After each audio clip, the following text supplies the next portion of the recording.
So here we've got problem 8.66.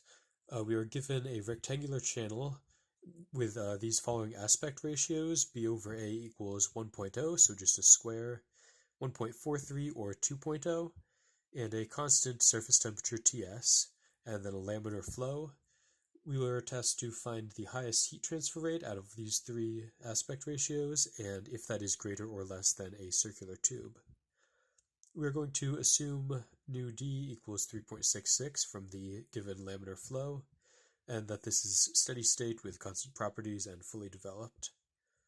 And I think this is a pretty cool one because the way that I'm going to solve it is not actually just like plugging numbers into formulas and doing all of the number crunching. You can actually just manipulate these formulas to find some proportionalities and then just figure out, without even doing the specific numbers because we aren't really given any, figure out that in each of these cases, which one of these will always have the highest heat transfer rate. So we're going to start with just the overall heat transfer rate Q is proportional to the flux times the perimeter, and this is because the overall area that will be exposed to heat transfer is the internal area of the tube, so that's just the perimeter times the total length. And so we have that one there. Next up, to relate Q double prime, the flux, to something that we already have, we can take the step of Q double prime is proportional to H, the flux is proportional to the convection coefficient. Because of in Newton's law of cooling, it'll just be flux is H times the temperature difference.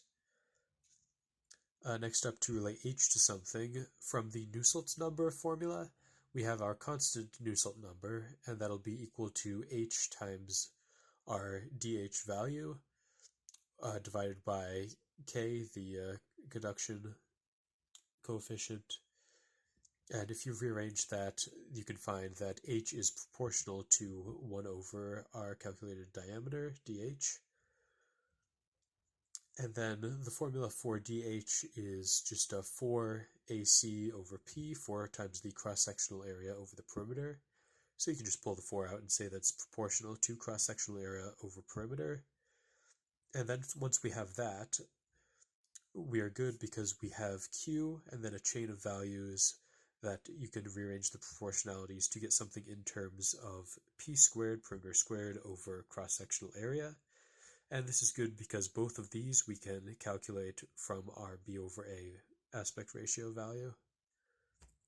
When we do this, starting just by rearranging the ratio just to a B in terms of A, we can calculate perimeter, just a formula for perimeter of a rectangle, and then same for cross-sectional area, very simple, and end up with the perimeter squared over cross-sectional area values for 16 for a 1-to-1, 16.5 for a 1.43 to 1, and then for a 2.0 it is 18.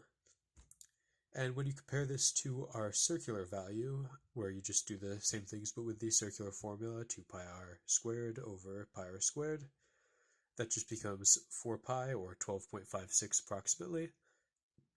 And we find that, in fact, the highest heat transfer is 18, and that is our 2.0 to 1 B over A ratio, which is higher than both other rectangles and also the circular. The circular is actually significantly lower. And when you think about this, like, this intuitively makes a lot of sense, because if you think about the amount of the water or whatever that is flowing through the channel relative to the amount that is exposed to the sides, then the less square, I suppose you could say, the more oblong the channel is, the higher that value is going to be, and the circular, being the most efficient way of having maximum cross-sectional area for a given perimeter, is going to be the worst at conducting heat, because there just really isn't much of that flow exposed or near to the sides of the tube. So in the end, the highest heat transfer rate is going to be our b over a equals 2.0, which is higher than all of the rest and the circular.